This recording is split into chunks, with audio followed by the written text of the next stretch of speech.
Have you ever thought about growing your own food? I mean, we all think about vegetable gardens, right? But what about fresh fish? Right from your own backyard.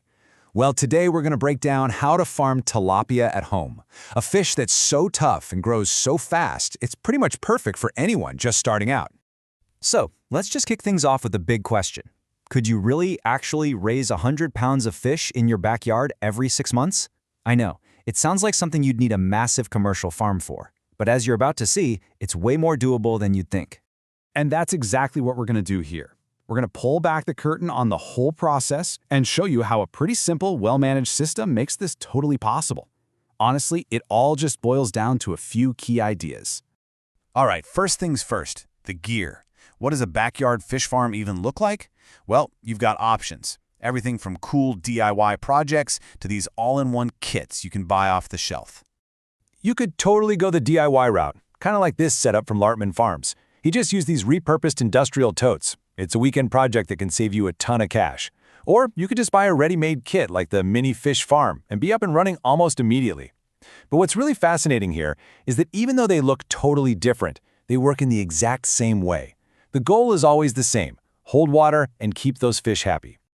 So, no matter which way you go, every single system needs these 4 things.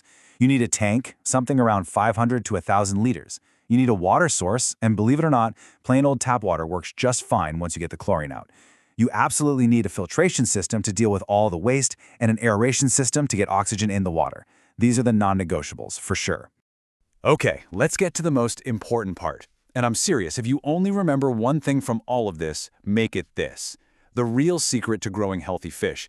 It isn't really about the fish. It's all about the water. So, here's the crucial idea. You gotta have a mental shift. Stop thinking of yourself as a fish farmer. Instead, think of yourself as a water gardener. Your real job is to grow a healthy, thriving aquatic environment.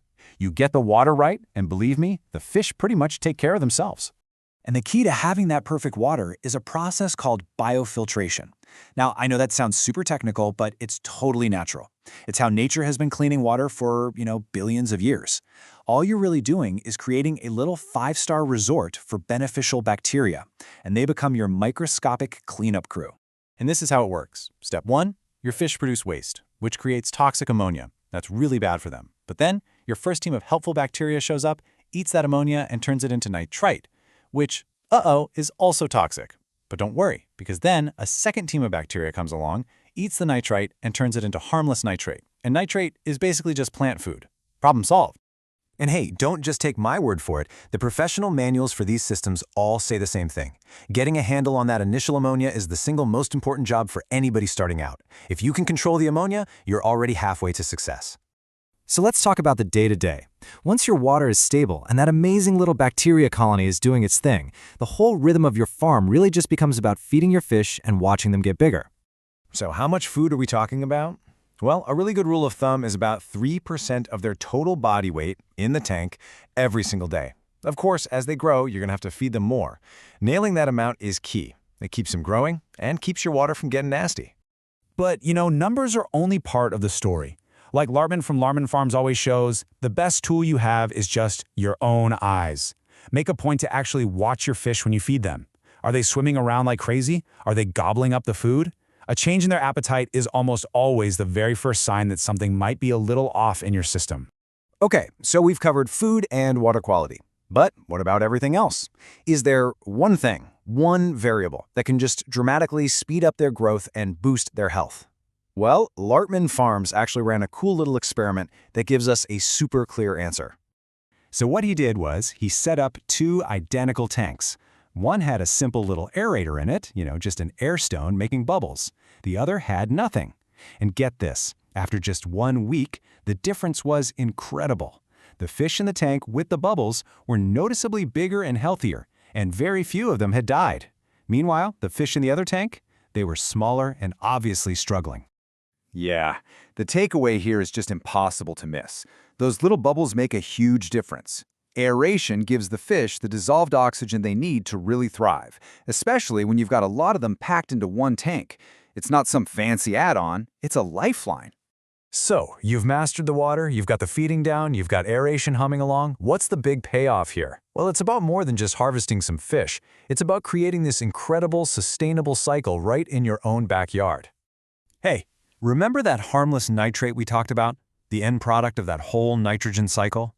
In a lot of systems, you just try to get rid of it. But here, that waste becomes an amazing resource. It's basically liquid gold for your garden. And this is how you close the loop. Every few days, you'll do a small water change, but instead of just dumping that water, you collect it. Lartman actually uses his to feed a drip irrigation system for his tomatoes, peppers, and lettuce.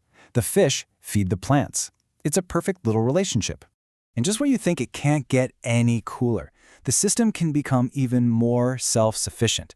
This is a huge reason why tilapia are so popular. They are just ridiculously easy to breed.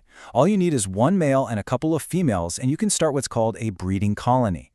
And what this really means is you're no longer buying new baby fish every season. Your own little farm can actually produce its own stock.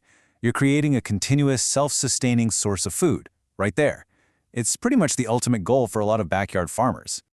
Okay, so let's boil it all down. The 3 golden rules. Rule number 1, you're not a fish farmer, you're a water gardener. Get that nitrogen cycle right. Rule number 2, aeration is not optional. Those bubbles are absolutely critical for growth. And rule number 3, fish waste isn't waste. It's free, amazing fertilizer for your garden. When you put all these pieces together, a tiny patch of land can become this incredibly productive little ecosystem. So really, the only question left is, what are you going to grow first? The fish or the vegetables they're going to help you feed?